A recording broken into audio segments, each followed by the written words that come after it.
Now that you've sat down, I'm going to ask you to please stand for a special rendition of our national anthem by a friend of ours from Colorado, Anthony Vicari.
Anthony plays in care communities and senior living communities throughout Colorado, and you can tell why residents and staff love him. Thank you, Anthony.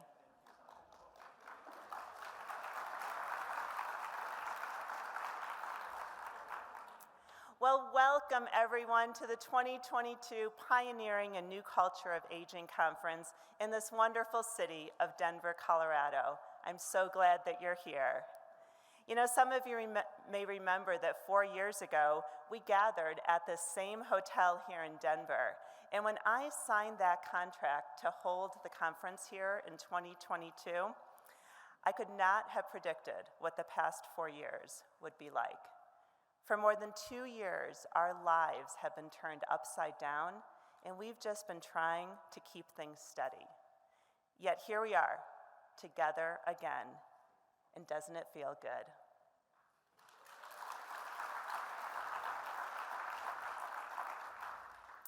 I'm a big believer that we need to understand where we came from, to find perspective in where we are, and plan for what's ahead. Our conference theme of honoring the past, treasuring the present, and shaping the future encompasses just that. We at Pioneer Network will never forget our roots as we move forward on a new path. Throughout the next 3 days, we'll talk about what we've done, what's happening right now in the world of senior living and long-term care, and how we can all be part of influencing our future. You'll hear from speakers from different parts of the world and throughout the United States, in various positions with diverse backgrounds. We hope you can take away at least one belief, one practice, one philosophy that you can put into use in your own life and share with your teams. The other opportunity you'll have over the next 3 days is to network, get to know each other, develop relationships. I can see that that's already started. And that's what Pioneer Network, and especially the Pioneer Network Conference, is all about. The other piece of a Pioneer Network Conference is to introduce you to products and services that can help you on your person-centered journey and provide the solutions that you need for the challenges at hand.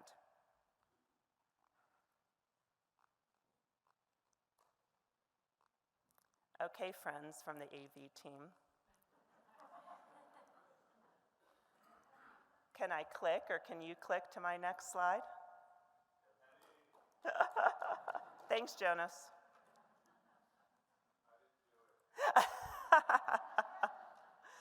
hopefully you'll do something later. Well, I'll just start saying, thank you. So these are our solution partners. I will ask you to visit them right outside the ballroom. I know that some of you have talked with them already. There you'll find the partners in the Solution Center that you can sit down and talk with, and you can let them know what your challenges are, what you're facing, and see if they have some solutions to help. And you can also visit our partners in the Experience Center. You can actually experience their product or service firsthand. So please go and see them throughout the next few days. Here's a list of all of our partners. Please help me in thanking them for their support of our 2022 conference.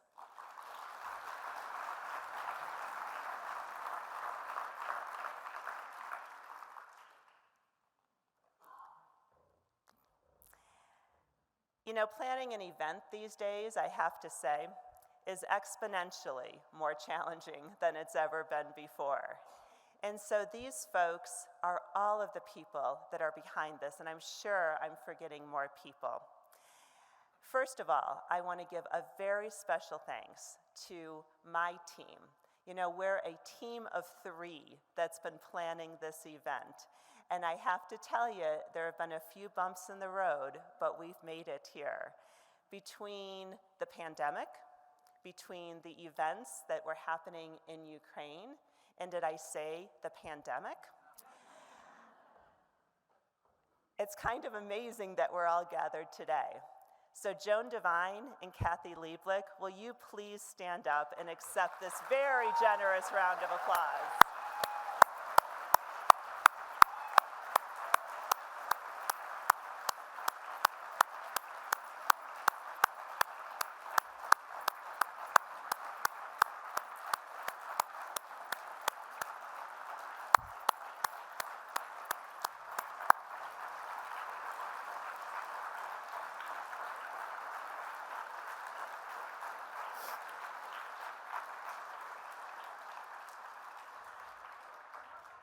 You know, I have to say, I am the luckiest. I could not have a better team of people to work with.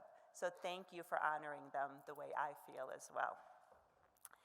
I also want to thank our wonderful board of directors. Unfortunately, because of the circumstances we're living through, they could not all be here today.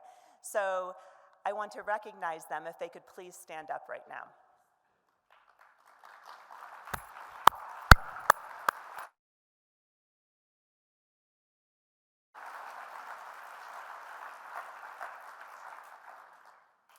The folks who are here with us today are Jessica Lou Kim, Tom Gilmartin, Tim Johnston, Juliette Holtklinger, and Wayne Langley.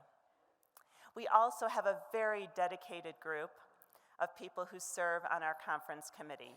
Those who are here with us are Juliette Holtklinger, Michelle Holleran, Sister Marilyn Carpenter, Carrie Chisano, Jackie Hurt, Tim Knight, Marla DeVries, Anna Ortegara, and Kathy Lieblich. Please give them a round of applause.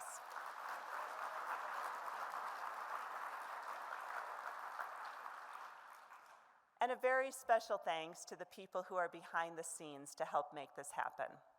Carol Bassett, Misty Frank, AMP Event, and those are our wonderful AV team. Please give them a round of applause right now. The Greenhouse Project team that has been integral in helping us with this conference. And then our friends from 3 communities here in the Denver area, Life Care Center of Aurora, Orchard Park Healthcare, and Samarin Glen, who made our beautiful centerpieces. Many thanks to them.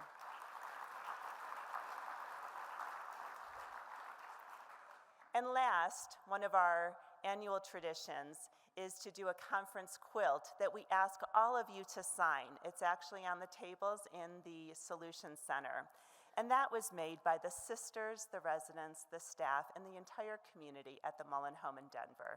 Please thank them.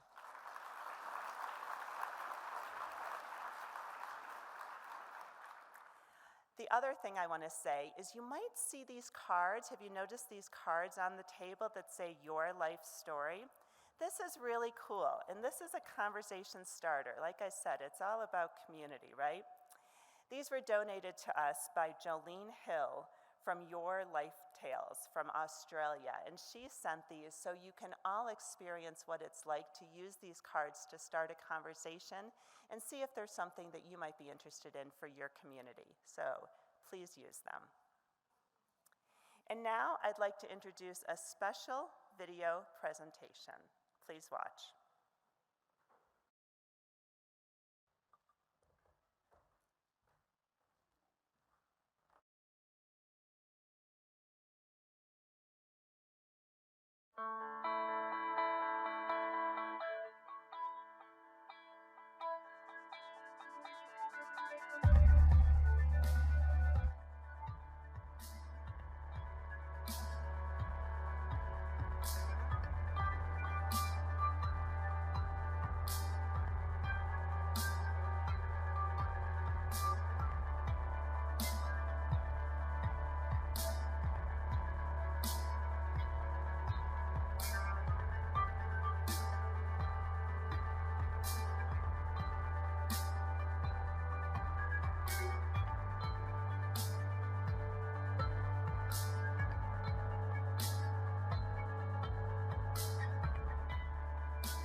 As we look back into the past, we see two strong foundations built by leaders, visionaries, and volunteers. While we all follow different paths into this room, we started the journey for the same reason: to create a better world for elders and affirm the humanity of all people. As we look to the future, we will build on these strong foundations and these shared values to change even more lives, touch even more hearts, and build even a better community for everyone. For the first time together, under our new alliance, please welcome the Pioneer Network and Greenhouse Project teams as we kick off the first live event in 3 years.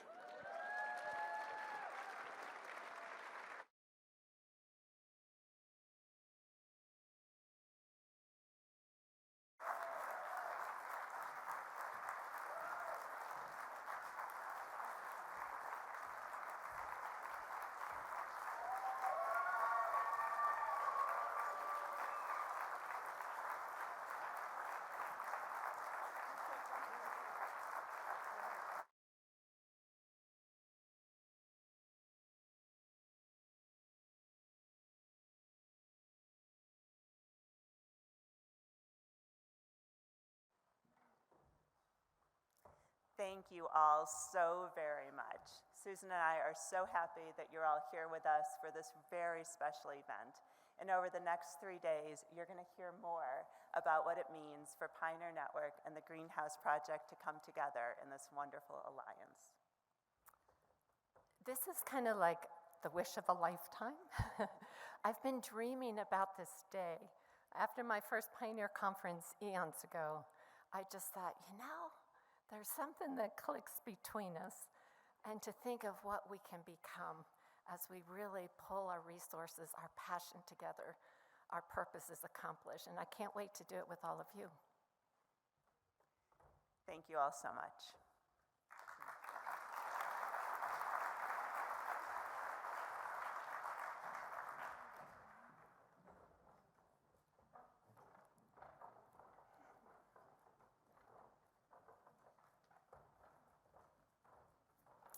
So now it's time for the actual convening of our 2022 conference. And at this time, I'd like to introduce Rosemary Fagan, Charlene Boyd, Joanne Rader, and Barry Barkin, and they'll be joining us on stage.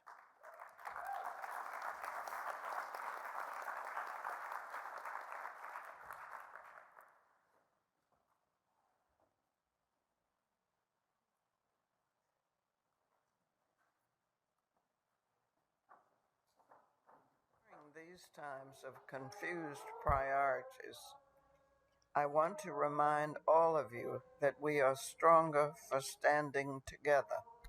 Our values and principles anchor us. No matter where you work or live, there are always people who need your kindness and who long for it. Never doubt your impact. There is power in treating each other just as we wish to be treated. Beware of downplaying the immense difference that respect toward one another can make. It is easy in times like these to become cynical, to think that speaking up is futile, and to stop listening to those who disagree with you. Pioneer Network is about respectful disagreement and finding our way through differing points of view. The idea is to receive every voice. Not everyone knows the experience of being heard. You may need to listen with the third ear and even be aware of the unspoken. No matter what's going on in Washington, D.C. and other parts of the world, you have the here and now and what's before you. You have elders and younger people with disabilities who count on you to see them as people as individuals rather than in terms of their physical needs. There's always time to stop and be present to the other, giving full attention. This is something you can do.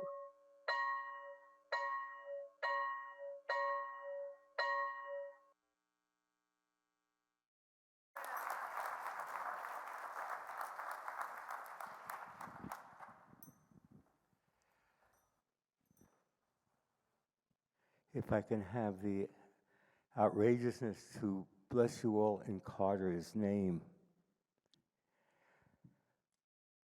And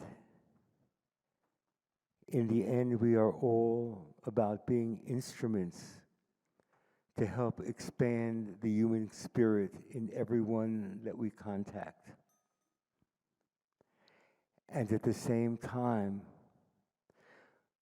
we need to gather the strength, the vision, the heart to seek to eliminate all practices and policies that interfere with the human spirit.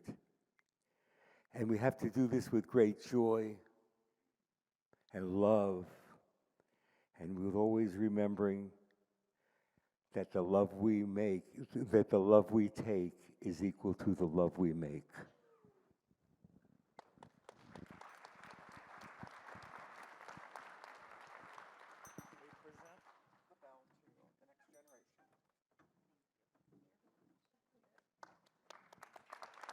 I don't know if everybody heard what Rosemary just said.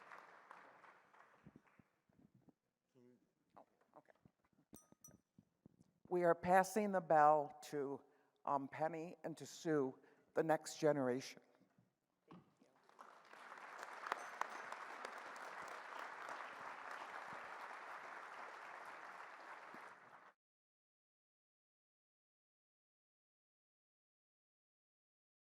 Your conference for the first time. Carter Catlett-Williams, who you saw in the video, was our honorary convener of every conference. And Carter passed away a few years ago and is unable to join, but in her honor, we wanted to do this special convening once again. So now, for our first actual session of today, I'm pleased to introduce Dan Stewart and Cheryl Whalen from the Long-Term Care Equality Index, who have generously offered to sponsor this next session. But before the session starts, I invite Dan and Cheryl to come up onto stage to tell you a little bit about the LEI and why they're here today.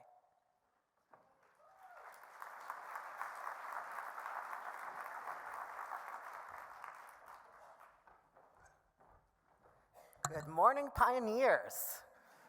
I am on East Coast time, so I'm a little tired, but we are here to get energized. Thank you, Penny, for the introduction and to speak to such an engaged group of folks. Hello, I'll introduce myself. My name is Dan. I am with the Human Rights Campaign here with my colleague Cheryl from SAGE. And we are from the two largest and oldest LGBTQ, lesbian, gay, bisexual, transgender, and queer organizations in the country. Together, our organizations, informed by a council, National Council of Experts in Aging, including Pioneer Network's own Joan Devine, have developed a new tool to promote inclusive care in senior housing for LGBTQ plus elders, the Long-Term Care Quality Index, also known as the LEI. I'd like to take a moment to have some of our elders speak a little bit about why the LEI is important.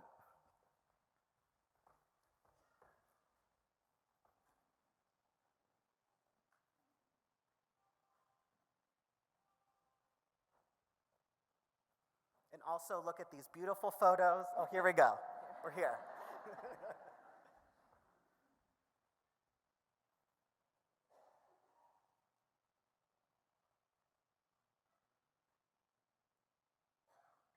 If you don't think you have lesbian, gay, bisexual, and transgender people in your long-term care community, think again. Upward of 5% of your residents are members of the LGBTQ community. We are living in your communities and may stay silent or in the closet. Because we are afraid of discrimination. That's not surprising since many of us have lived for decades under legal discrimination. Discrimination that persists today. There are over 2.5 million LGBTQ people over the age of 50 living in America today. Experts predict that by the year 2030, close to 7 million LGBTQ elders will be seeking care and services. That's why it's more important than ever that long-term care communities like yours support us as we age. And treat us with dignity and respect so that we won't be forced to go back into the closet. And it is often more difficult for Black and Latinx members of our community. Fear of inadequate care and discrimination are compounded by racism. Across the country, LGBTQ elders are not getting the care and support we need to thrive. Let's change that. The Human Rights Campaign Foundation and SAGE believe that most long-term care communities want LGBTQ elders to feel welcome and get the care they need. And deserve. And that's why the LEI exists. the LEI helps long-term care communities adopt better policies so that they can provide culturally competent and responsive care to LGBTQ elders. with your help, we can change the future. Let's make sure that long-term care communities are welcoming and inclusive to LGBTQ elders like me. And me. And me. And me. And me. Sign up for the Long-Term Care Equality Index today.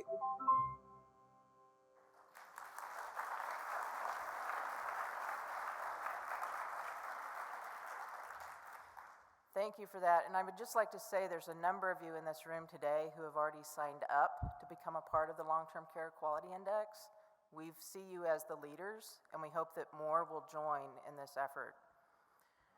We all deserve to age with dignity, respect, and support, regardless of where we live, what we look like, who we are, and who we love. For millions of older LGBTQ adults, the goal often seems unattainable. We can change that. With free resources, technical assistance, and a biennial survey, the LEI helps communities assess, implement, and strengthen their LGBTQ+ inclusive policies and practices. We invite all U.S. senior housing providers to sign up and take the first LEI survey, which will open from August through November of 2022. Communities that complete the survey will be listed in our LEI 2023 report and our searchable database, which will be online. From changing hearts and minds about aging and elders, from implementing sustainable change in policies, we are all called personally and professionally to make change. The LEI is a free tool to help you do that. It is a journey towards informed, inclusive care and person-directed care for a group that's often considered an invisible of an already invisible population. Want to learn more and build inclusivity? You can visit us in the Solution Center, as well as if you're interested in learning more about how to support transgender residents, we have a session today at 1:30. Just want to thank you, Penny, Joan, Kathy, and the fantastic team and crew that makes this conference possible, and all the spirits and minds that come here forward and thinking and how to best support our residents. At this time, I'd like to introduce our next speaker, Deke Cateau. Deke is the CEO at AG Rhodes that oversees 3 communities within the Metro Atlanta region. We had a great conversation last week speaking about the difficulties as well as the successes in the culture change movement. And I think we all know and all are here and recognizing the importance of community building and a community in which we all are seen, known, cared for, and supported. So thank you very much for your time. I'd like to introduce Deke.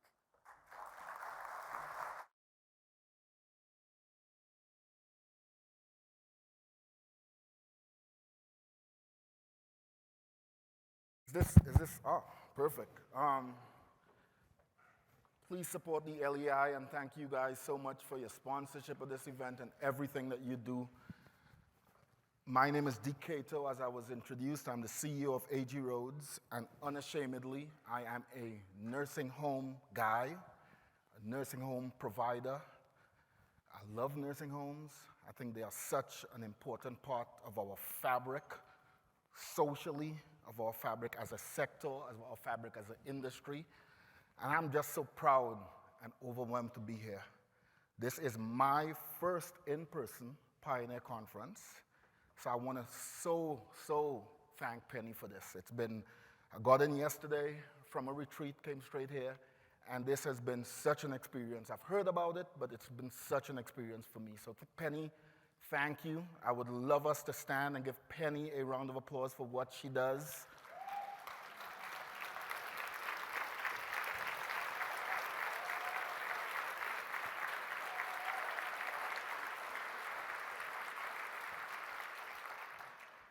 And I'll again say unashamedly, she's done a lot to help me. She's done a lot to guide me. She's done a lot to inspire me when I've been down. And these are one of the times that I'm down, and we'll hear about that later. So thank you, Penny. Also want to thank Joan and ask you all to do the same thing, and let's stand for Joan.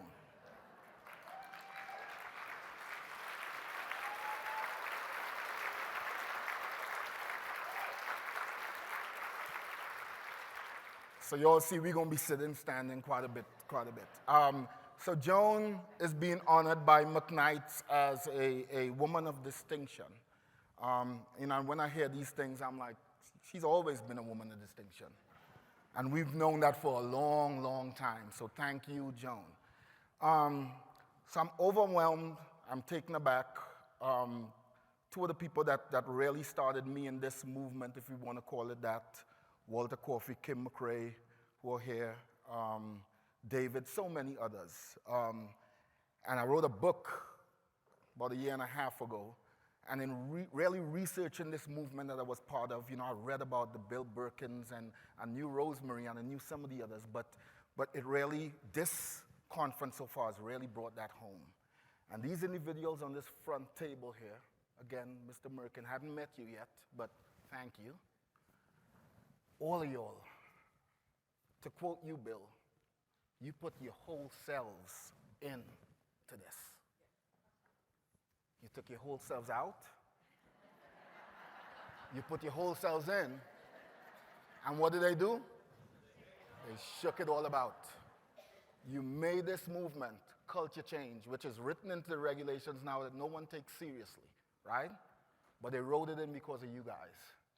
So thank you for doing the hokey pokey with this.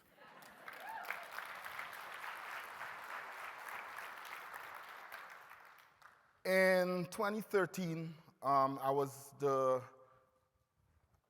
actually then the administrator of one of our homes, and our CEO, Al Blackwelder, who still remains a close friend and mentor, called me. Emory University Hospital, huge worldwide hospital system, huge hospital system, was discontinuing two of their programs at their geriatric hospital, the music therapy program and their horticulture therapy program. He called me. He used to call me to run things by me. And he said, Deke, Emory's getting rid of these programs, and I'm about to take them over. We are a small three nursing home group out of Atlanta, which I'll describe later. So I'm like, are you crazy? Emory can't afford the program. We're going to take it over. A year later, I called Al, and I said, and I still say today, these were the two most transformative programs. I know we hate to use that word, but I'm going to talk real to you all today. These are the two most transformative programs that I have seen in nursing homes. When COVID hit, we, like every nursing home in this country, had to close our doors to everyone. We're still vilified for doing that, like it was our fault for doing that. We had to. The law came down on us on March, I think the 10th, 2020, we have to close our doors. Those two programs morphed, and those two programs really kept our residents vibrant even during COVID. And last year, when we were able to reopen our doors and welcome folks back to our nursing homes, it was such a proud feeling, like it is today for Penny and for others, to welcome folks back. I want to show you all a quick video of that.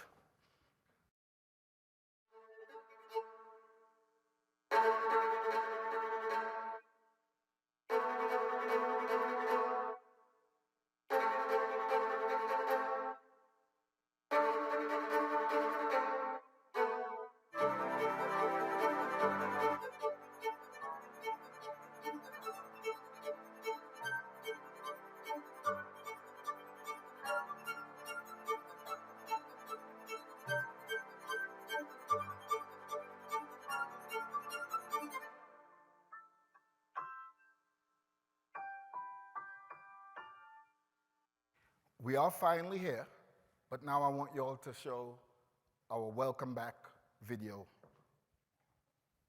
20, we were forced to shut our homes down. We shut it down to families, we shut it down to friends, we shut it down to visitors and to volunteers. But now things are a bit better, so we are excited to welcome you back to our homes. Welcome back.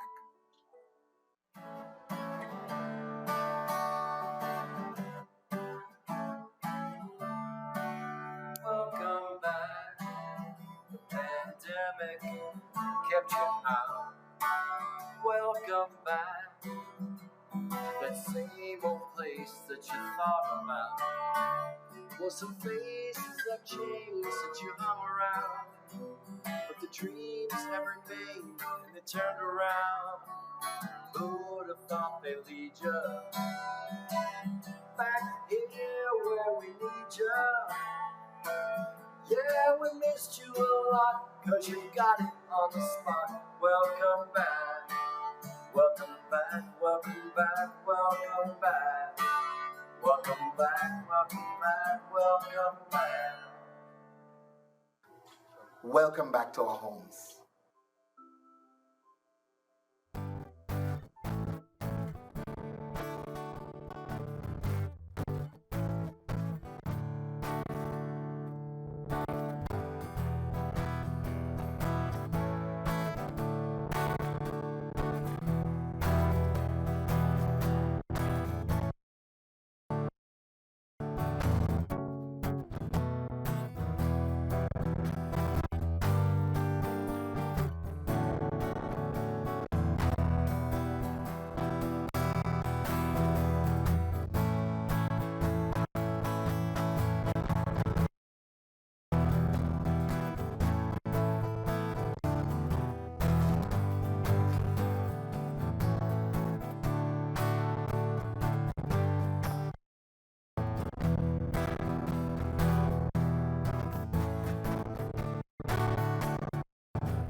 Again, I thought Al Blackwelder was crazy keeping these programs. What John and Kirk, who leads our horticulture therapy program, and I will say program, do, they bring life. They bring life back into our elders. They bring life back into our residents that we thought were gone. You know, they morphed during COVID. They went virtual onto televisions in residence rooms. They went door to door, playing music, doing horticulture therapy, planting stuff, but they brought life during COVID back to our residents. So I'm not going to let John get off the hook, because we came a long way, so he's not going to just come to sing one song. So think of something else, John. Let's get these. Yeah. All right, this one, I hope you'll join in with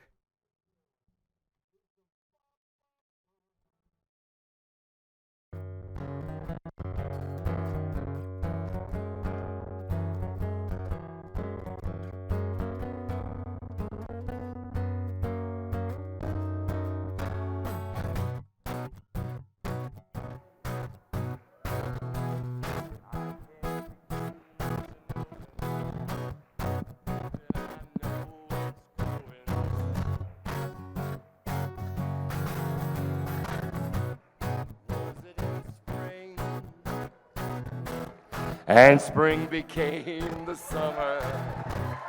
Who'd have believed you'd come along? Hands, yeah, touching hands, reaching out, touching me, touching you. Sing it, sweet Caroline. Good times never seem so good. Woo! I've been inclined to believe they never would. Oh, now I look at the night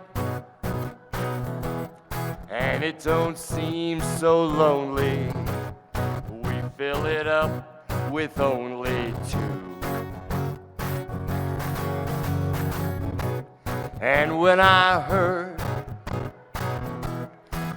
runs off my shoulder, how can I hurt when holding you? One, touching one,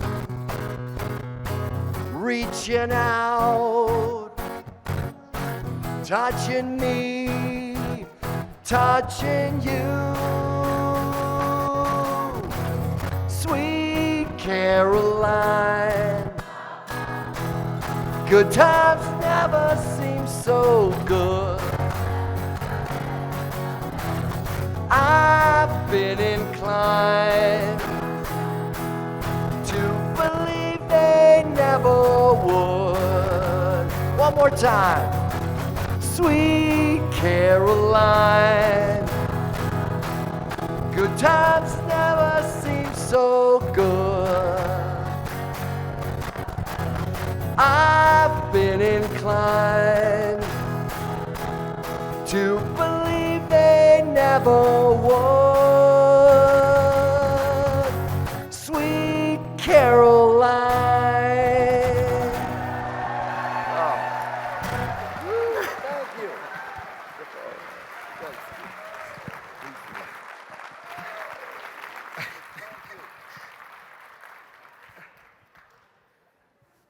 Penny, do I have time to speak?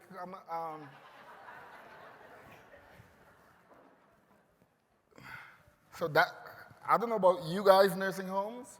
That's what happens in my nursing homes.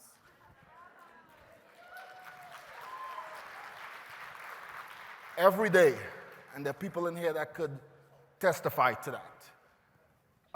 So again, real quickly, my name is Deke Cateau. I am the CEO, proud CEO of AG Rhodes. I'm going to talk a little bit about AG Rhodes. How much time do I have, Penny? All right. Yeah, just tell me when I need to wrap it up. I'm going to talk a little bit about my organization because I think it is so emblematic, so symbolic of what our industry represents. We started in 1904 as the Home for the Incurables. That was our name. We were one of the first registered, I think it's the first registered nursing homes in the state of Georgia. We are one of the oldest nonprofits in the state of Georgia to this day. We've morphed from that one home to now having 3 homes, capacity of about 418 residents at any one time. We serve about 1,500 residents each year. Very, very important. Remember, we're remembering the past, honoring the present, the future. So understand this. We started as the Home for Incurables. That's where nursing homes came from. Don't blame the nursing home for that, right? Nursing homes, even now, exist in a certain space and time based on where we are as a society, as a community. This picture here, our AG Rhodes Cobb community, which we are rebuilding, broke ground a few weeks ago, $37.5 million project. I don't know how we're going to pay for it yet. But the bank gave us a loan. But that's where we're going. Fully private rooms, households, as we know, which is so important. That's where we're going. And more important than that bricks and mortar is the type of care that we're going to give in that. People like John, people like Kirk, the type of care we're going to give in it. Bold statement. It's time to invest in our physical properties, or it's time to leave this business. It's my prediction. We are going to have a reduction of inventory. Nursing homes aren't going anywhere, folks. I know a lot of people say they're going to disappear. Nursing homes can't disappear. We know why they can't disappear. There's going to be a reduction of inventory. I think the best of the best will remain. Those people in this room who are committed to it, who have worked off the backs of what these folks at this table and all of you folks in here have done, are going to remain. And we're going to remain, and we're going to be strong after because of that. Not just because of the physical property, again, because of everything else that happens, because of culture change, because of person-directed, person-centered care. Call it whatever you want to call it. Forget the words. I'm pretty new at this. I tell folks I'm a recovering institutionalist. Right? I still drop F-bombs. Kim, where's Kim? Kim, I drop F-bombs all the time. Right? You all know what F-bombs are? Absolutely, yeah. It is what it is. Was very fortunate to have written this book about a year and a half ago. This book came out of many things. It's my personal expression of our industry. For years I said, any one of us that work in this industry for years, or in this sector, for years I've said we could write a book about the things we've seen. COVID gave me the opportunity to be able to do that. Gave me the opportunity for two reasons. One, it was an extremely tough, depressing time for me, seeing what my staff had been and continue to go through. I would not sleep at night. I could not sleep at night. That's when I started writing. It was either that or become an alcoholic. Because I was up in the night, trying to go to sleep with cab, which I still love a good cab, by the way. But it also was my way of giving back to my staff, documenting what we have been through, we're not over with it yet. Documenting that for them to understand and for them to read later on and understand the important contributions that they have given to this. And we're going to talk a lot about that because I think we don't understand what they have given, and we don't understand how close we are to losing them because we don't respect them, because we don't take care of them, and because we don't show them what they really mean to us. So this book, Brushfire, is dedicated to them. I don't make a dime from the book. It's doing pretty well. Every dime from this book goes to our frontline staff, to my staff's education fund. We're putting people through school, helping them to get further in their careers, to get further in life.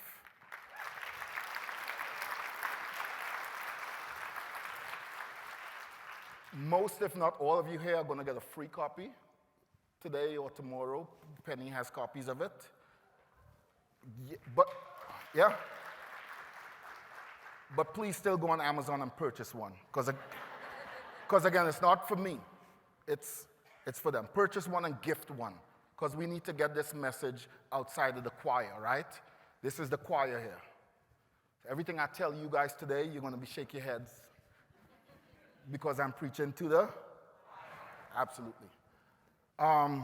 The other thing I'm going to touch on is this very, very important report that I know a lot of you know came out recently, National Academies of Sciences and Engineering. Huge report, 600 pages.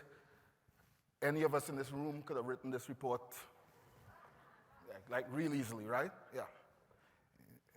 For me, great report. Nothing was earth-shaking in it for me. Nothing. But I'm glad it's put all these things on the focus, on the public focus. I ask you, as we understand this report, do not vilify the nursing homes because of this. I know there are very horrible nursing homes in this country, very horrible. I've seen some, I've worked in some, very horrible. I honestly believe that most nursing homes in this country are trying to do the right thing within a very broken system. So they don't even know what they're doing because they're working within a system that's broken. So don't vilify the nursing homes. Other slight problem I have with this. This is the committee that put this report together. Great people, great people, great intellectuals, professors, scholars, really intelligent people. I work in nursing homes. In nursing homes, literally in nursing homes. I was a nursing home administrator. I'm the CEO of a nursing home organization now, and I'm still almost half the week literally in nursing homes. None of these people are. None of them are providers. None of them are in nursing homes.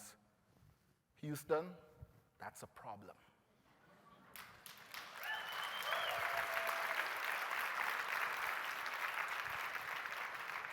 For us to fix these things, we need people who actually are in or have been in nursing homes. Show of hands, who's been in nursing homes, worked in nursing homes? Love it, right? For us to fix this, this is who we need to fix this. Not the academics, not the scholars. Now, they're important, and they've put the focus on this. But for us to really fix it now, we need to be the ones involved in that. This is nursing homes. A friend of mine who's an attorney, Jason Bring, who defends nursing homes, actually, I asked him to put this together. It's in my book. I asked him to put together the regulatory bodies that touch on nursing homes. And this is true. This is real life. This is the problem here. That's the nursing home. Every one of these bodies we report to. Those of us who worked through COVID see the problem with this, right? NHSN, CMS, CDC, Departments of Public Health, every one of them having a different requirement for the same thing. And what does it do with us? We start a short circuit. Yeah, this is crazy. This is a web, but it's the reality.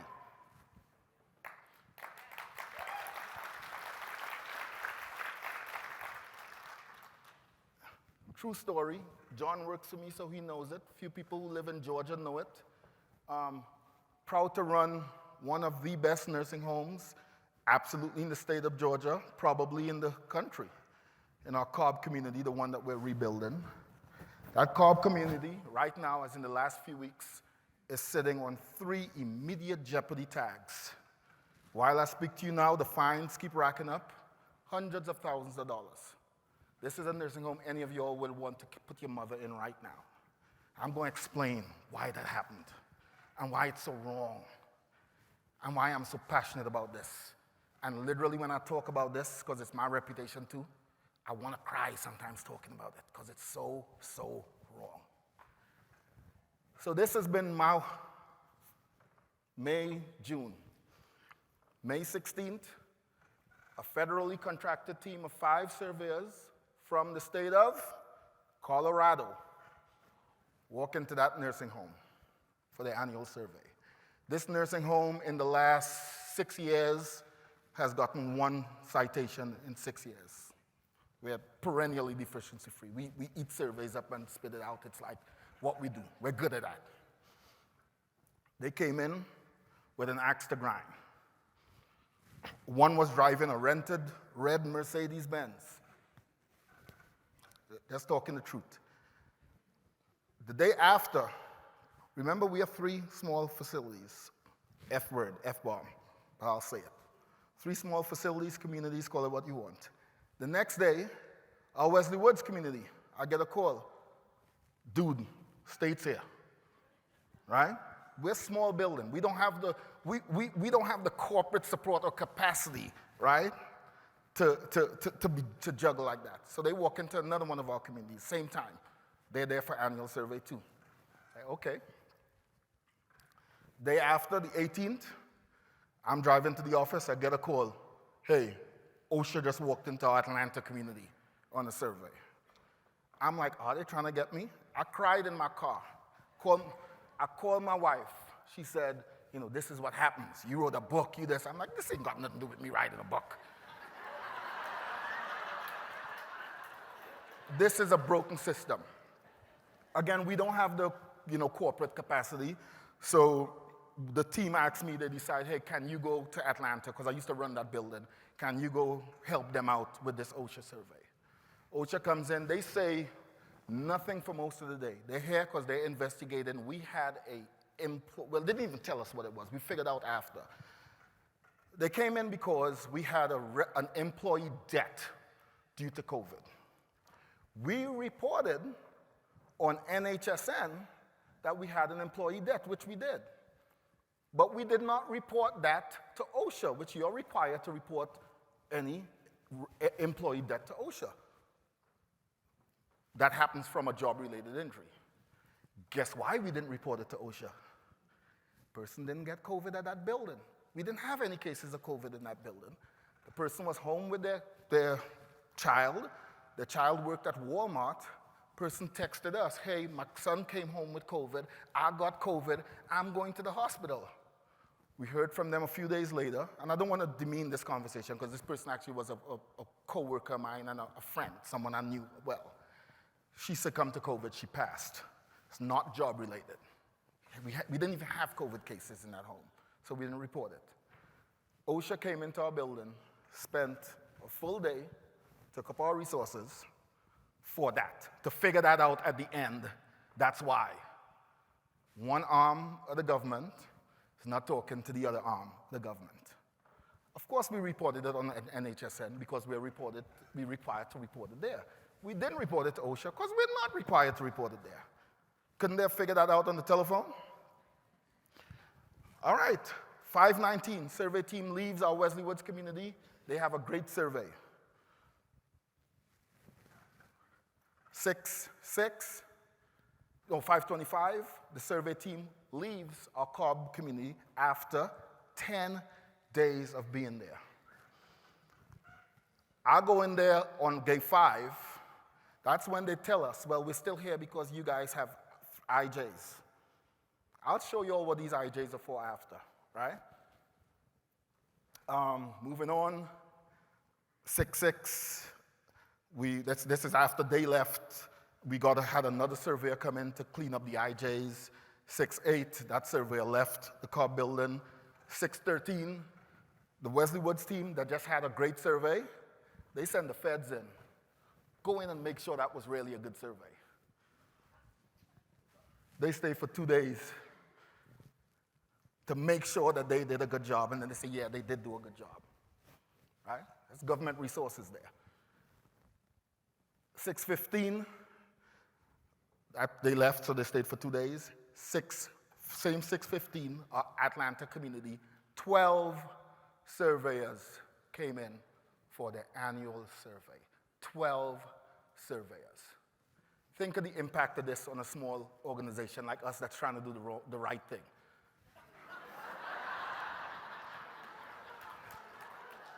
I was there. This is what that felt like. This is what that felt like. They came in, they didn't enter with anyone, fanned out, right?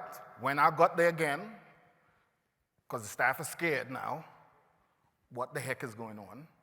When I got there, I asked, something had happened. What's going wrong here? They explained, was a really logical reason. They had some of their senior people, and they wanted to use this building to let them see what a survey really is like and whatever, so they're going to be here for the 5. Yeah, wouldn't it be nice to let the staff know that, right? A building actually ended up having a great survey, three very minor paper deficiencies. We have a broken system. It is punitive, and it's wrong. So this is our Cobb building. This is John. You all remember John? Right? Immediate jeopardy. This is literally from the surveyor citations, statement of deficiencies, literally. Observations on 5/18/2022, John's here, I'm not lying, this is the truth, this is their words. At 12:43 p.m. revealed 17 residents, 5 staff gathered in the library for music therapy, sitting 6 to 12 inches apart, like you guys here, by the way. within arm's reach. Staff were wearing N95 masks. They were wearing the right masks, but no eye protection. Residents were wearing masks, but they had to be assisted multiple times to place them properly.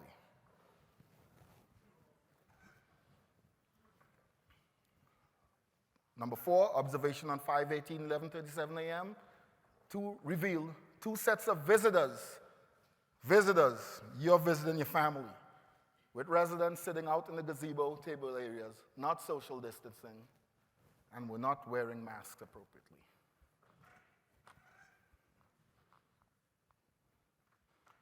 An IJ is a situation which the provider's non-compliance with one or more requirements of participation, ROPs, is likely to cause serious injury, harm, impairment, or death to a resident. At that time, that building had 3 resident cases of COVID. This is recently, right, with huge outbreaks in our community. 3 resident cases of COVID, no deaths at that time, still didn't. Today, they have no cases of COVID. Right. Tell me what actual harm has been caused. Tell me what risk of death were caused by these situations.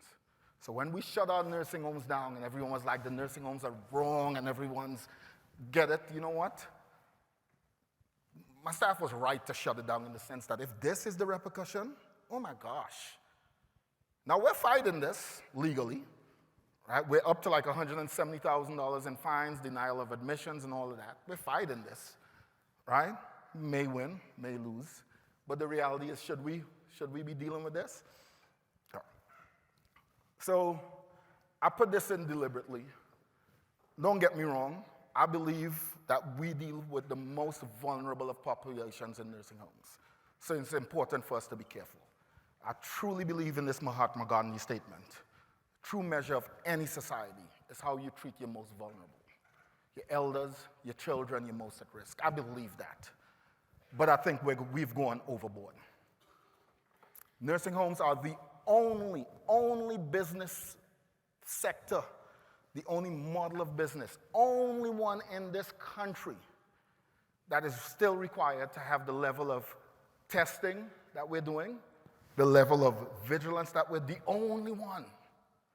Hospitals are not. We're testing staff twice a week. We're tired. We're drained. Hospitals do no staff testing. When I bring that up to folks, they say, well, you're dealing with the most vulnerable. Where do they come from? Where do most of our patients come from?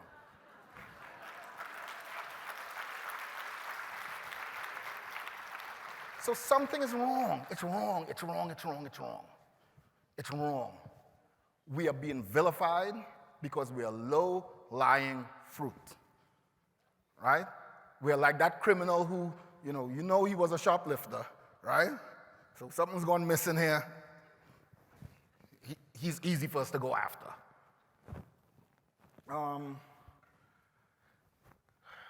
I saw Jill earlier. I know this is Jill's baby. Jill could teach this for hours. Nothing's wrong with the regulations. I believe nursing homes need to be regulated. I believe they need to be highly regulated. Also believe assisted living should be regulated, by the way. What I do not believe in is the punitive nature of the repercussions of those regulations. Right? Regulations are good, which is why nuclear plants are regulated. Right? Mind you, our regulations are close to those, right, in nursing homes. I think when NASA heard it was like the 3rd highest. It was the nuclear, then it was the aeronautical industry, then nursing homes. Right? Regulations are good, but this idea of surplus of safety is an issue. If we want people to live, if we want people to be able to live and live their life at the fullest, we cannot walk on an eggshell with that. A long-term care ombudsman early in my career told me people have the right to make a wrong decision. Right? We got to be really careful how we walk that tightrope with regulating this safety aspect. Jill writes about it in her book. This idea of surplus of safety we've taken overboard. So we're afraid to let people live. So we lock people up in nursing homes, in rooms, because we're afraid to let them live. We're afraid to let them come to music therapy. And when we do, and they step into that 6 feet, We're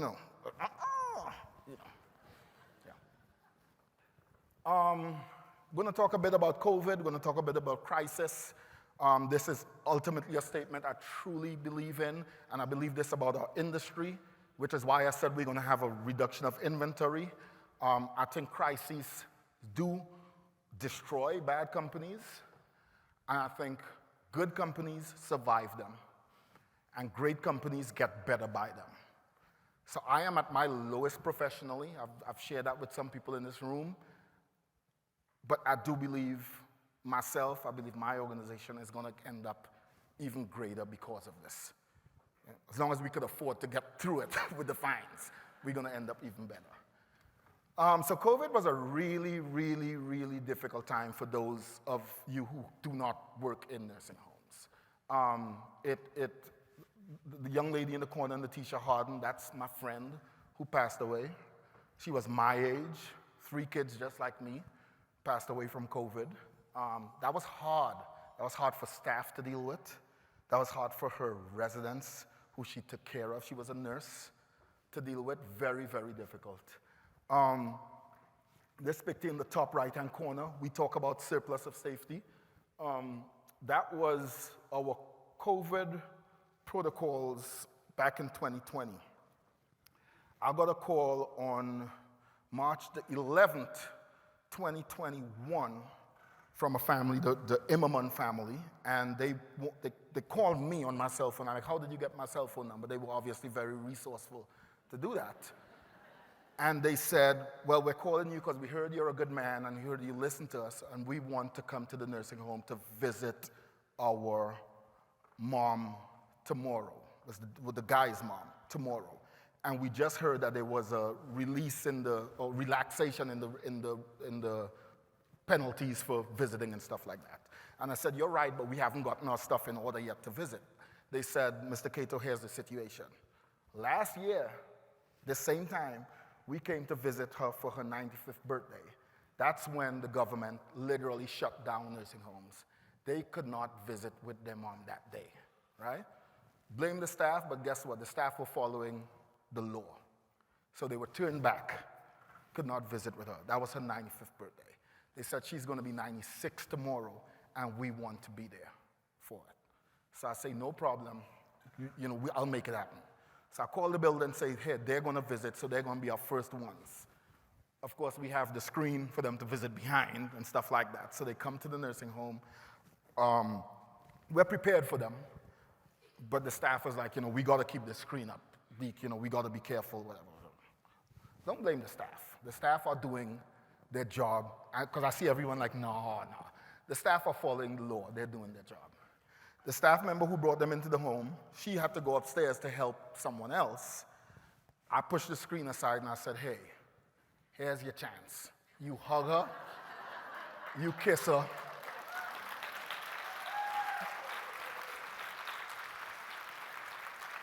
Do a Zoom call, whatever you can, right? And they did. And they were extremely appreciated. Honestly, I was scared for the next 7 to 14 days.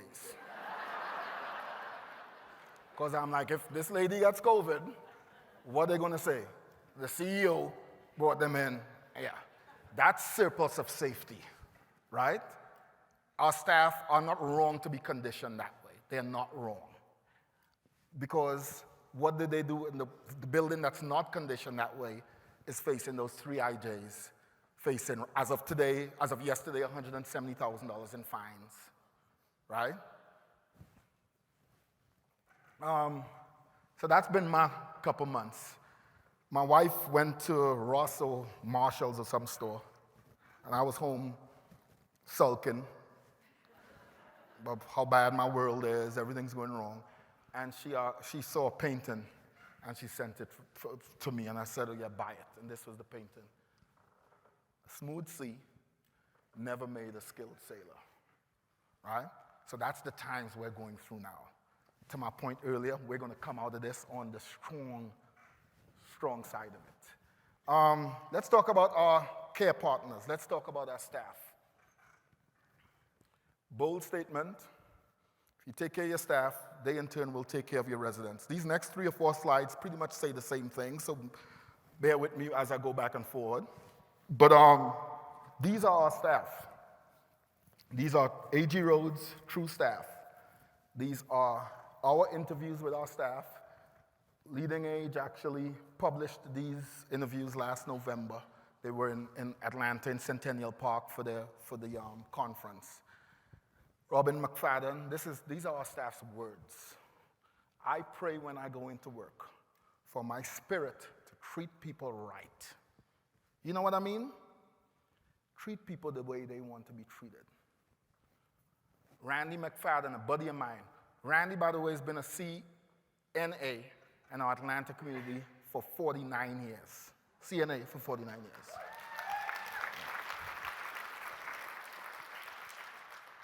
I enjoy helping people. I always want to be able to help people. I had no idea what I was winding up in this field. But once I got involved in it, I fell in love with it. I always try to go the extra mile to help somebody.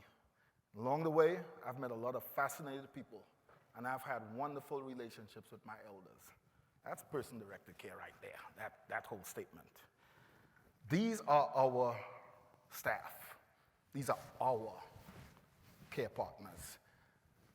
I say that because if we do not realize how we need to treat these people and how we have not treated these people right over the years, me included, again, I'm recovering.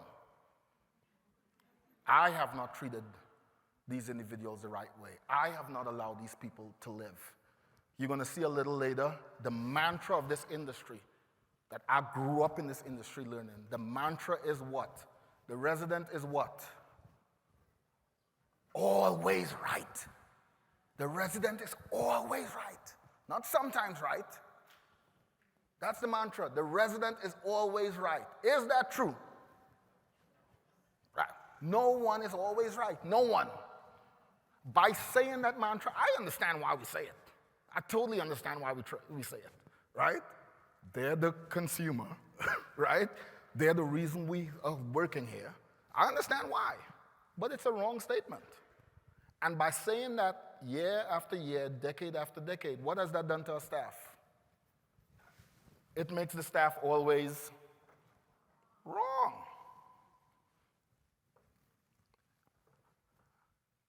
Toughest part of my job has always been terminating people.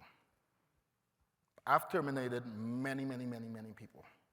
As I look back now, a good percentage of those people I've terminated, rarely is for the wrong reasons. It's because the resident was always right. And the easy thing to do when you have an issue is terminate the staff member. State's happy, family's real happy, everyone's happy. That was a wrong practice.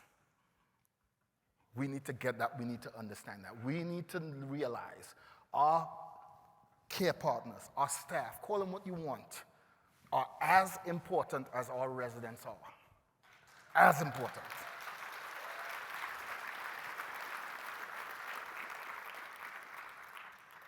The Edenites in the room, Eden Golden Rule. Do unto the staff as you have them do unto the resident. Absolutely. That's the secret to good nursing home administration. Take care of your staff. Then you could go home and sleep and not get called every minute. Because when you're home sleeping, guess what? Staff are being taken care of.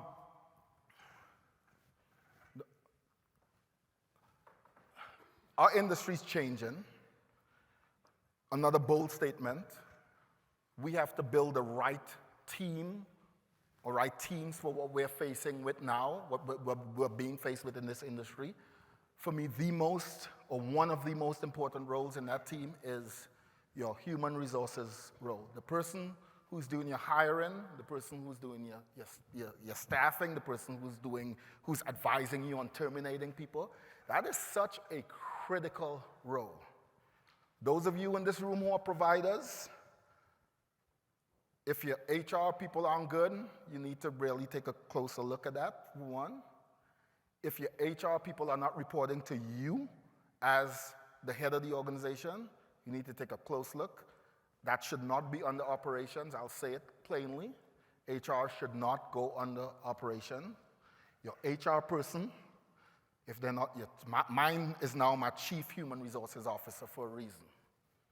For them to realize how important that role is, and for them to come to me and understand that is our most important resource, is our human resources, our staff. So we need to look at that role very, very carefully.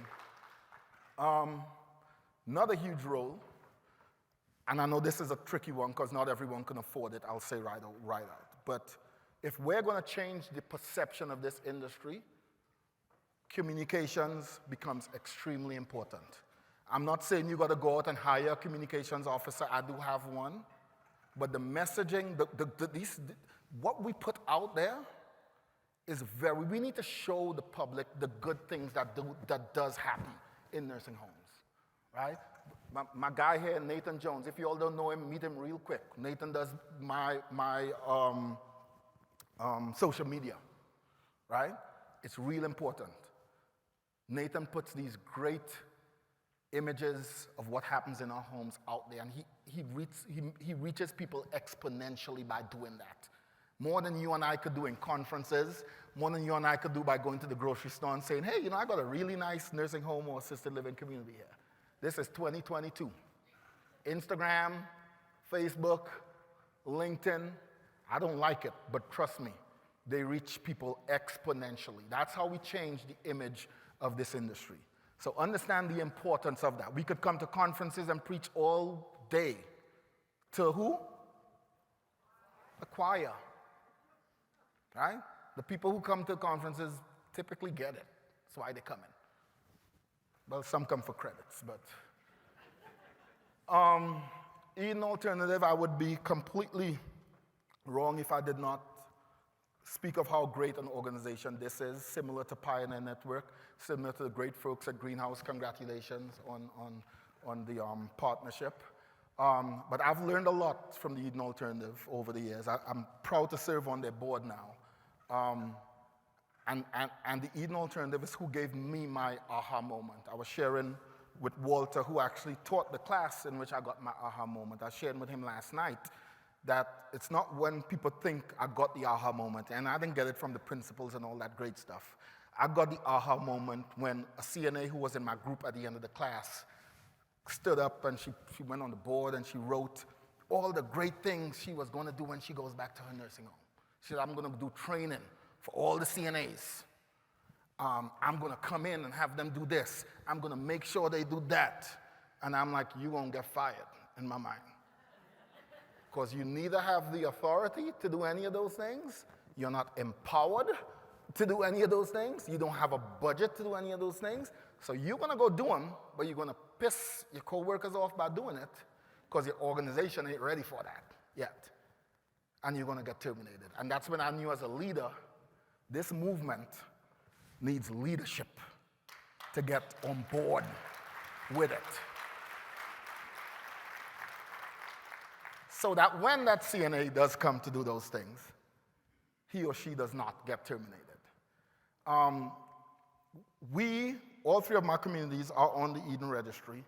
I will say openly, we have taken maybe 15 steps backward because of COVID and not being able to reinforce those principles the way we had. Way backward. I'm kind of scared because we got to catch up. But I will also say that person-directed training through Eden, thank you, Jill. Jill actually is the person who guided my team through our Eden journey. And those lessons learned there is what actually got us through COVID. We would not have been able to get through COVID without those lessons.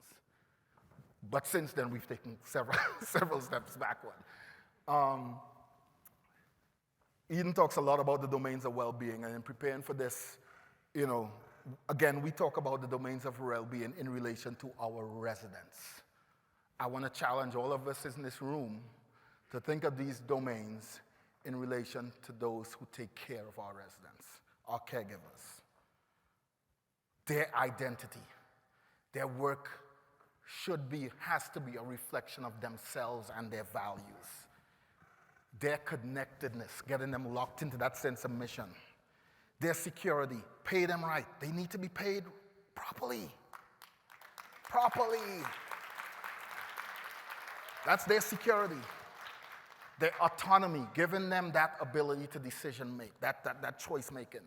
Their meaning, their jobs have to have a sense of meaning. Professional growth, their opportunities for professional growth, which we're going to touch on, and of course, their joy, ensuring that their work is fulfilling.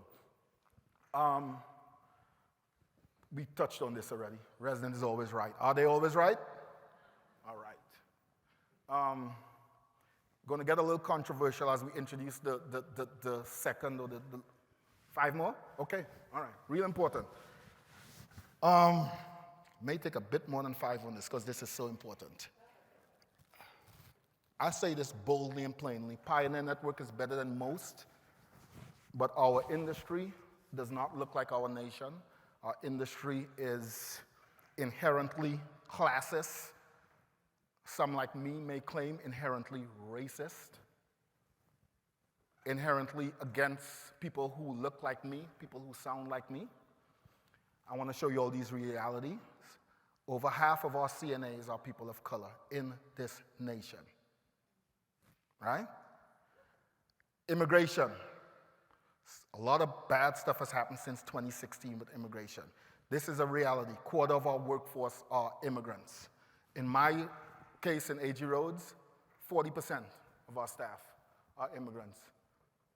Jennifer, this was for you. Absolutely, right? These are workforce realities. And since 2016, look what has happened with migration. Since 2016, which is in the middle there, right? It's not Trump's fault. Well, it was his to start, but it hasn't gotten any better under the new administration either. So this is not political. Both the present and the past government have done a horrible job with that. It's a big reason why we have staffing issues. COVID's a big reason here, but this is a huge reason why. Very proudly, 5 minutes left, I am proudly from Trinidad and Tobago. I am an immigrant.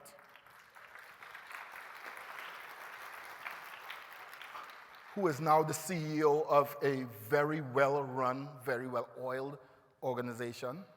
First person of color to lead that organization. Obviously the first immigrant to lead that organization.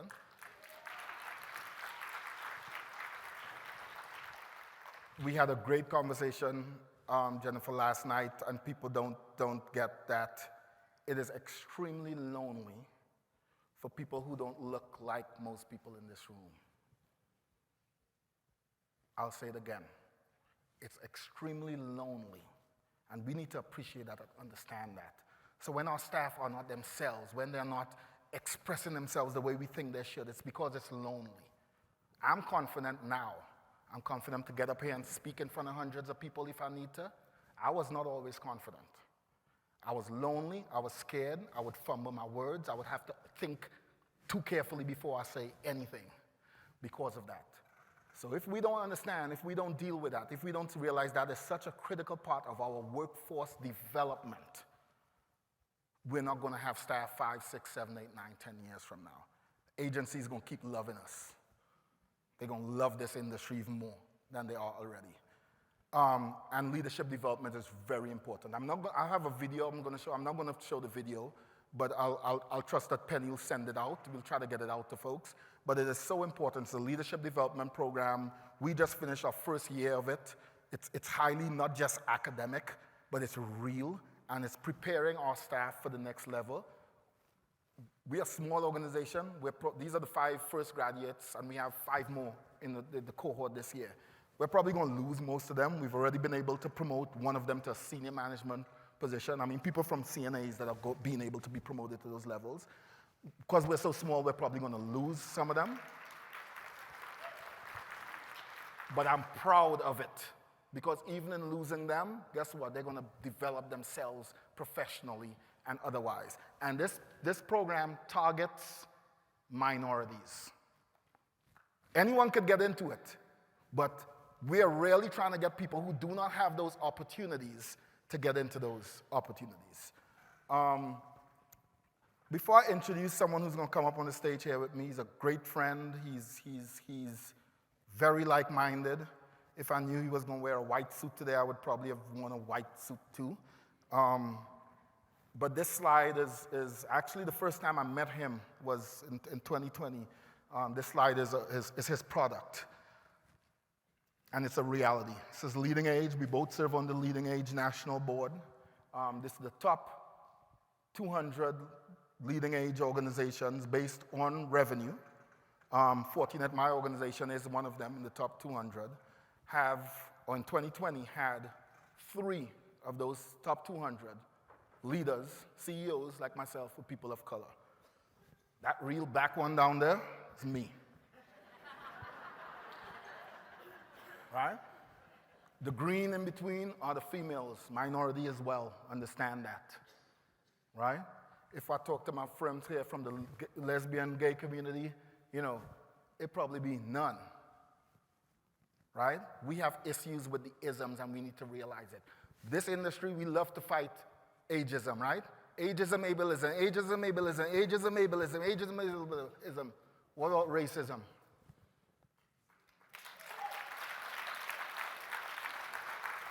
What about sexism? What about what about ism based on people's sexual orientation? Right? Let's not just culture change, right? Culture change, ageism, ageism. There are a lot of other isms. Without any further ado, did I do good in that 5 minutes? Yeah. I want to introduce my great friend, Marvell Adams, to the stage.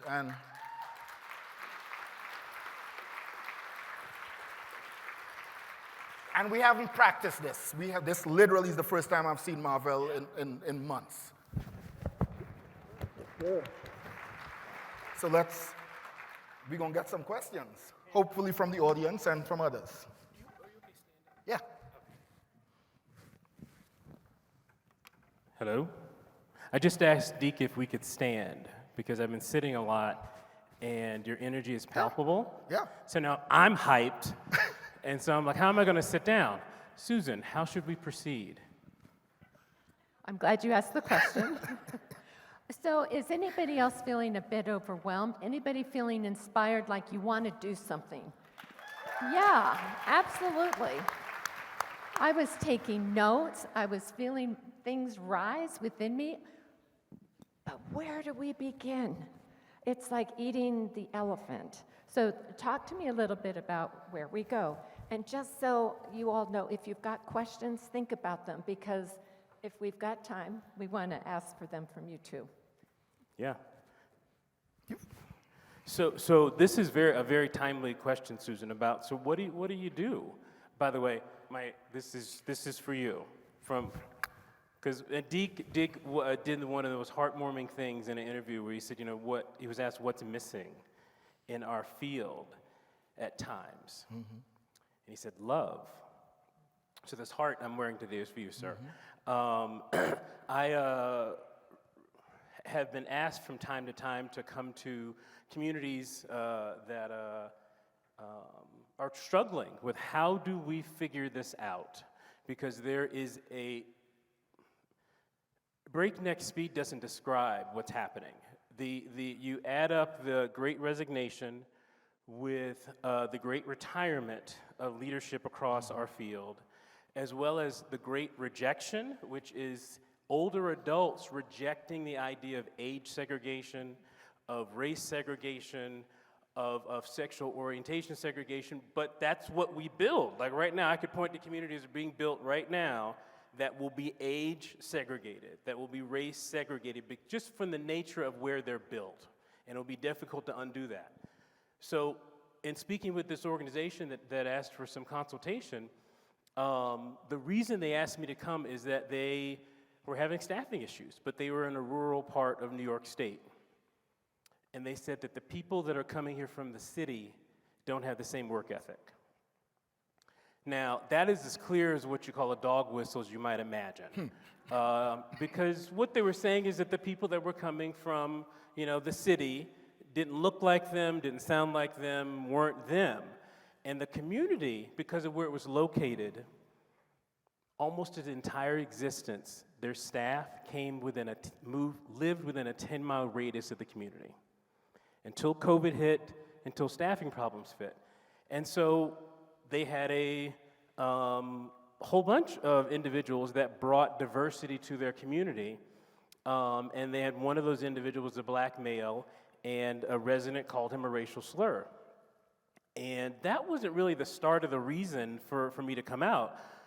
The reason they asked me to come out is that out of real great intent and an attempt at sympathy, empathy, one of the leaders in the organization, came up to a session like this with all the staff and said, I want to tell you what happened the other day to John, the aide.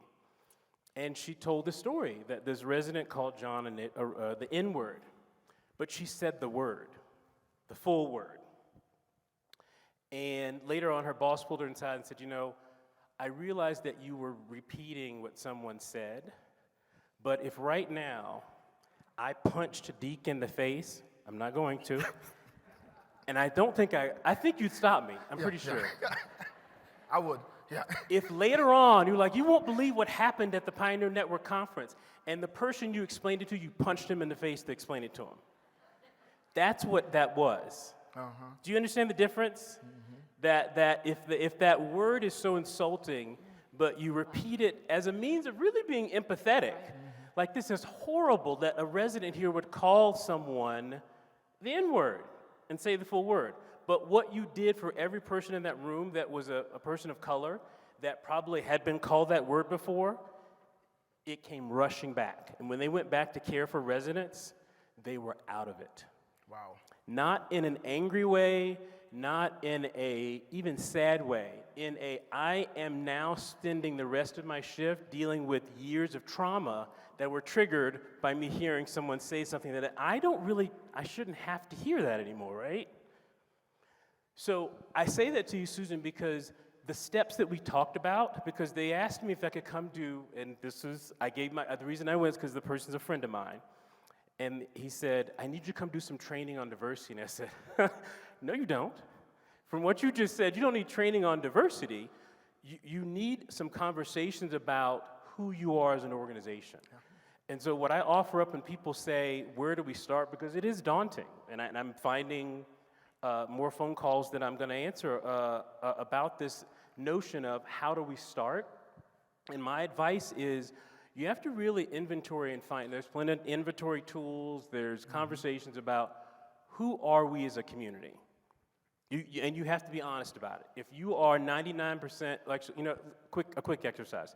Can everybody close their eyes for me? Just close your eyes. I promise nothing bad's going to happen to you.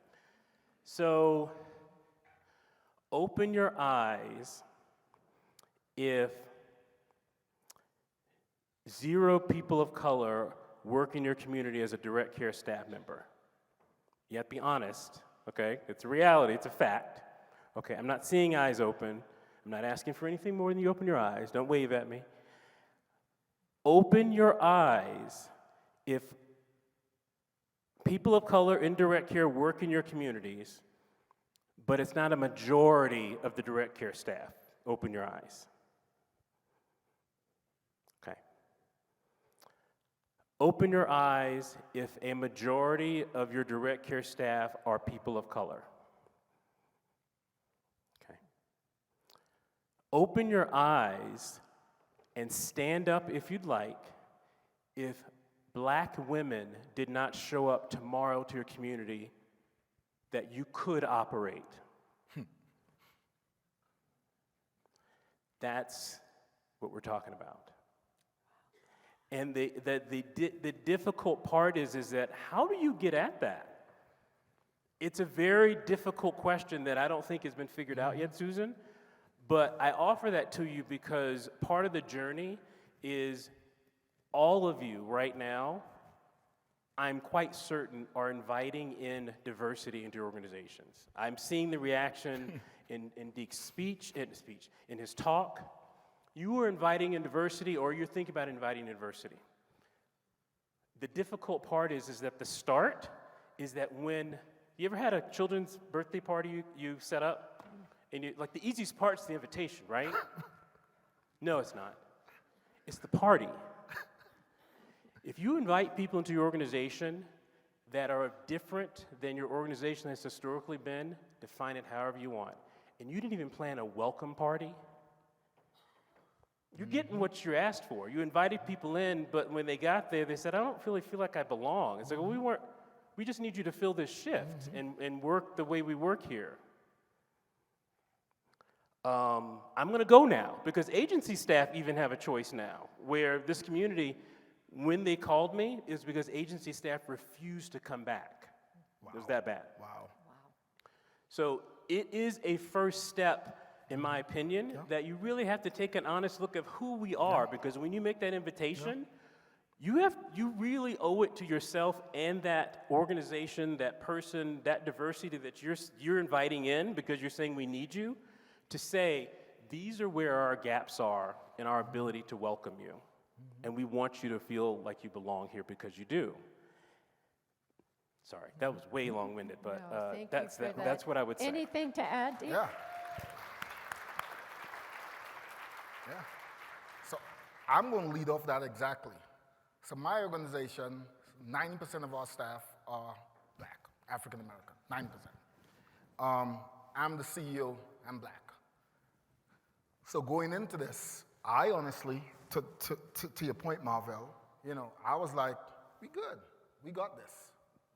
And then the summer of 2020 hit, and particularly in Atlanta, that was the Black Lives Movement summer. We had all these cases of police brutality. 2 of those very significant cases were in Atlanta. Two young men are dead because of that. And I got a text from a CNA I used to work with named Cheryl Barber. She'll be finding me using her name. You know Cheryl, John. And Cheryl texted me and she's like, so you ain't gonna say anything? So I'm like, what are you talking about? So she's like, don't you see what's going on? You're not gonna say anything? So I picked the phone up, I call her. She's like, Mr. Deke, don't you see what's going on? She's like, we wanna, your staff they're looking for you to say something. You black. She said, you have staff that want to go march now. They want to wear Black Lives Matter shirts to work, but they're scared because we got a uniform policy against that. And lots of residents would not like them wearing that. She's like, are you not going to say something? And that awoke me to a couple things. One is, absolutely, I had to do something. 2 is, to your point, I did not have a pulse on the reality of what is happening in my home. So I had to take a really close look. We actually hired a guy, his name is Al Vivian. He's the son of civil rights leader C.T. Vivian. He has great DEI programs, awesome programs. He's been featured on Oprah. So we hired him to come in and do a DEI assessment, which actually was better than most organizations he worked with. When he came back, he said, yes, you're a black CEO, and that helps a whole lot. But he said, you have some problems here. He said, one, which shocked me, your white staff are threatened. He did focus groups. He met individually with staff, confidentially. So to this day, I don't know who the individuals are. They're threatened because you're talking all this DEI stuff, and they're thinking, he's going to get rid of us and bring someone black, gay and lesbian, female, in to replace them. He said, you have problems culturally as well. You have black Americans, you have 40% staff from other countries. They don't like each other. One thinks one group works too hard, one thinks one group don't work enough. So we had to take a close look, and now realize, wow, we have huge chasms as well. We have huge issues. So you're right. That's not saying, a lot of this is implicit. I get it, but that's not an excuse. You have to know and realistically know if you have issues in your organization or not. If not, you're fooling yourself by bringing the DEI committee and going reporting to the board every month on that committee and the great work we've done. And we had an international week, and everyone brought food in. We had a real nice potluck. You ain't scraping the surface if you don't be open and honest with where you are. Well, let me just kind of tie some of this together. So what I loved what you were saying, really, there needs to be a self-awareness of the organization. that it wasn't, I mean, the punch, that was powerful. It hit me in a way that I hadn't heard it before, no pun intended. But, you know, and then kind of bringing up what you said, you needed to say something. There was an event that happened, and to be that culturally sensitive, and you as a black man even, that you had a staff members that something happened, and you need to say something. There are things that happen every day in our communities that we've got to say something. We've got to be bold and say it. We've got to know our organizations. I'm going to ask another question that I want you both to talk about. A lot of talk about it's not enough just to check the boxes with DEI, but how do we become anti-racist? And what does it mean to be that? And how do we go there? So you first and then Deke.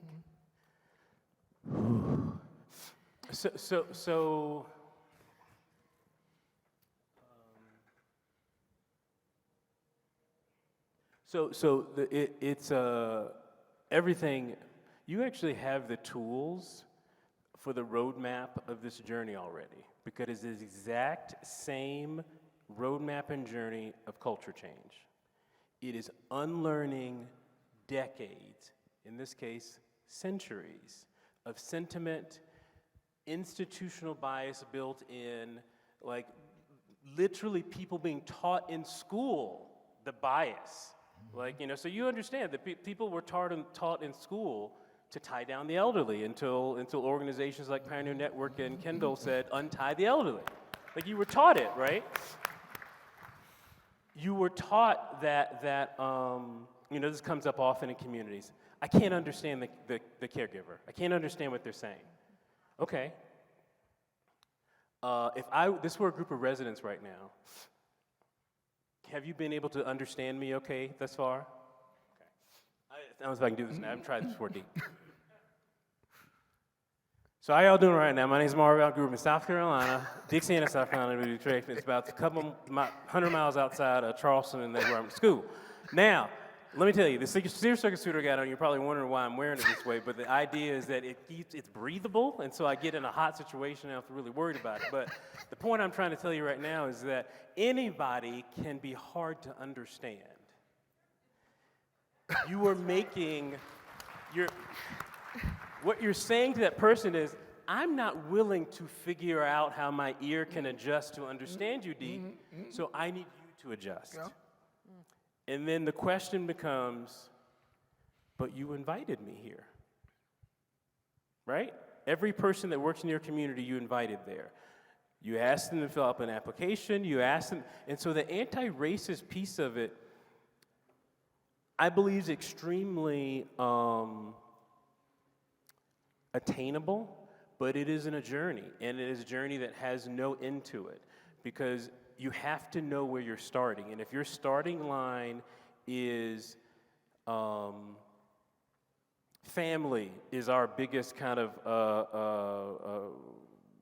aspect of diversity, because it is a piece of diversity, you know, family. That's the biggest part of our diversity in our community. People really feel that we're a family and we're together. Okay, that's awesome. So what about that can we talk about? What does anti-family look like? And people will be like, oh, that doesn't feel good. Like, okay, so what does pro-family look like? Oh, wait, I don't know if you want to use that term, Marvell. Okay, consider what is comfortable to you and what it takes for that to actually work. Insert the word racism, and you're getting in the right direction. Because we do know how to be anti-stuff. There was a period Semitism exists pervasively still. Anti-Semitism is a concept that is widely accepted as being, okay, right, that's bad. That if you're anti-Semite, that's bad. If someone says the word anti-racism, which is a different dynamic than anti-Semitism, they go, I don't know how to, well, no, we're comfortable. No shit, you don't know. Of course you don't know. This is 450 years of a real institutional built of racism. When you talk about, and sorry, I got to just do this one real quick and I'll let it go. I'm not going to let it go, but I'm going to move on. Think about what your staff are seeing on TV when there is an attack on the People's House, the Capitol building, that slaves built, but the video says, "This is my house," as they walk in. That can mess you up pretty bad. I had to stop listening to the news on the way to work because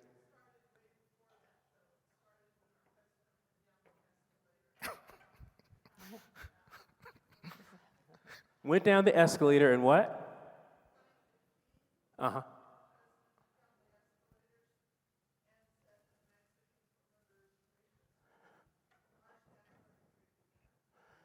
So for those who didn't hear, that sentiment of racism existed, even before that expressed for sure. That was a culmination.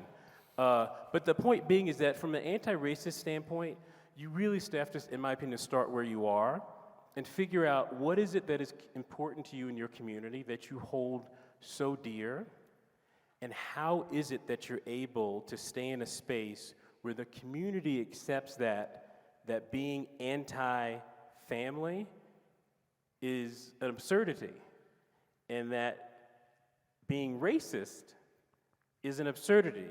But if you're not anti-racist, then what are you? Mm-hmm.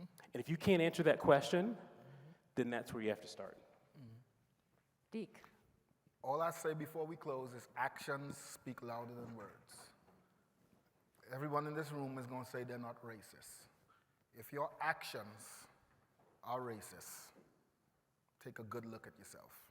Everyone in this room are going to say that they don't believe in ageism.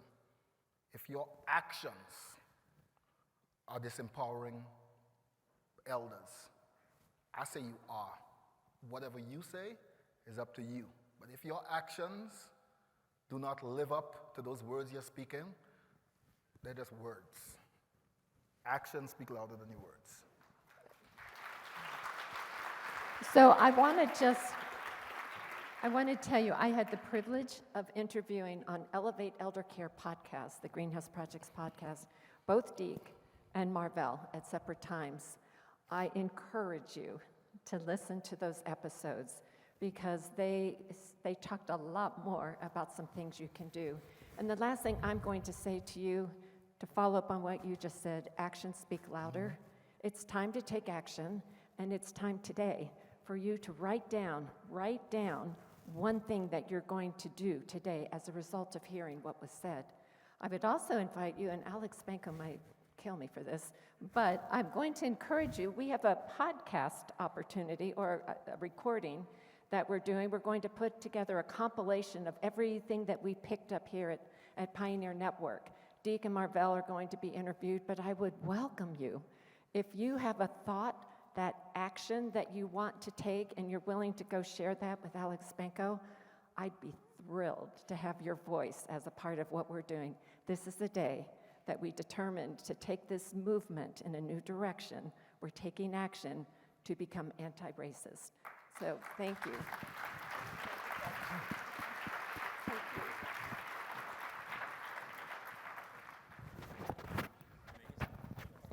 Well, Deke, Marvell, I'm back here. I'm trying to take this off so I don't say anything that like athletes on the side, like LeBron. Oh, that's one of those things that could come back to haunt you.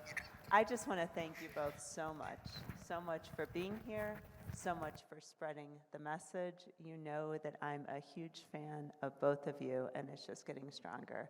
And I'm so proud to have both of you here to talk with our attendees today. So thank you very much. And Susan, thank you so much for moderating.